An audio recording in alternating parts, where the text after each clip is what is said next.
Cepat dan hemat adalah dua alasan mengapa orang lebih suka menggunakan sepeda motor dalam kegiatan sehari-hari mereka.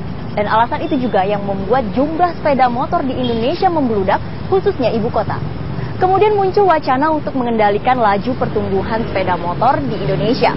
Namun, selalu ada celah bagi masyarakat untuk mendapatkan kendaraan pribadi, khususnya sepeda motor, yang justru seringkali menimbulkan masalah sosial di masyarakat. Kemacetan adalah salah satu masalah utama yang ditimbulkan akibat membludaknya kendaraan pribadi. Namun, masyarakat masih berpikir sepeda motor justru menjadi solusi di tengah kemacetan ibu kota yang semakin hari semakin tidak bisa diprediksi. Laju pertumbuhan sepeda motor terlihat sulit dikendalikan seiring dengan kebutuhan masyarakat akan kecepatan yang tidak dapat dipenuhi oleh kendaraan umum. Badan Pusat Statistik menyebutkan hingga tahun 2012, jumlah kepemilikan sepeda motor di Indonesia telah mencapai 75 juta pengguna, di mana 14% atau sekitar 10 juta sepeda motor berada di ibu kota. Selain itu, pengendara sepeda motor seringkali mengabaikan lalu lintas, menyerobot jalur pejalan kaki, dan tingginya angka kecelakaan menjadi masalah utama lainnya dari peningkatan jumlah sepeda motor. Sebenarnya pemerintah harus dikasih batas lah Mbak, biar di mana caranya motor nggak naik ke trotoar, apa pas batas itu dikasih apa itu besi apa ini, biar pejalan kaki itu bisa merasakan trotoar itu buat jalan gitu kan ya. Pernah nyobain naik angkutan umum, cuma rame gitu, banyak orang, terus jadi kayak udah mendingan naik motor aja dibandingin naik angkutan umum lama nunggunya, karena terlalu banyak orang juga gitu buat nungguin. Ya lebih suka naik motor buat menghindari macet aja. Kalau bakso ya juga bilangnya solusi buat macet, tapi kejebak macet juga Mbak. Direktorat Perhubungan Darat Kementerian Perhubungan mencatat kecelakaan lalu lintas yang melibatkan sepeda motor terus meningkat. Dari 239.000 kasus kecelakaan, 74%-nya adalah kecelakaan sepeda motor. Dewan Transportasi Jakarta menilai tingginya angka sepeda motor di Indonesia, khususnya ibu kota, sebagai kegagalan pemerintah dalam memberikan angkutan kota yang sesuai dengan kebutuhan masyarakat.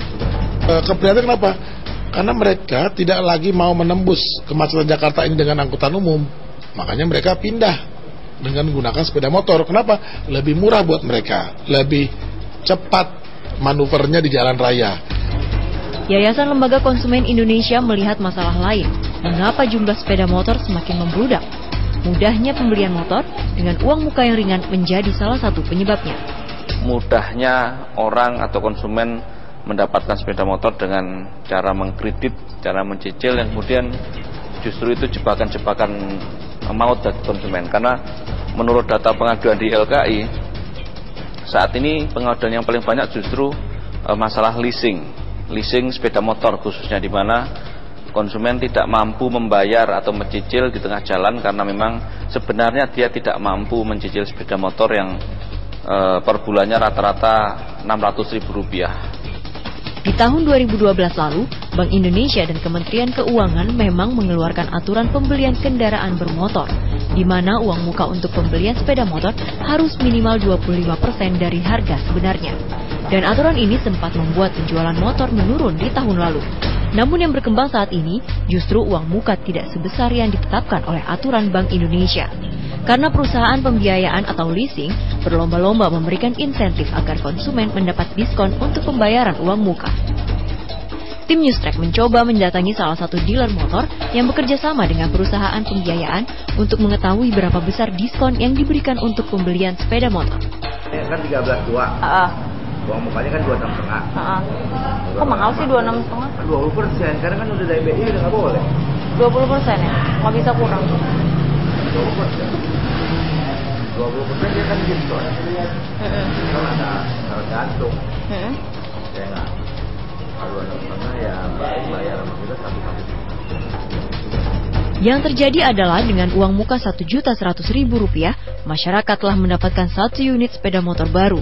Atau bisa juga dengan uang muka Rp500.000, masyarakat mendapatkan motor bekas atau second.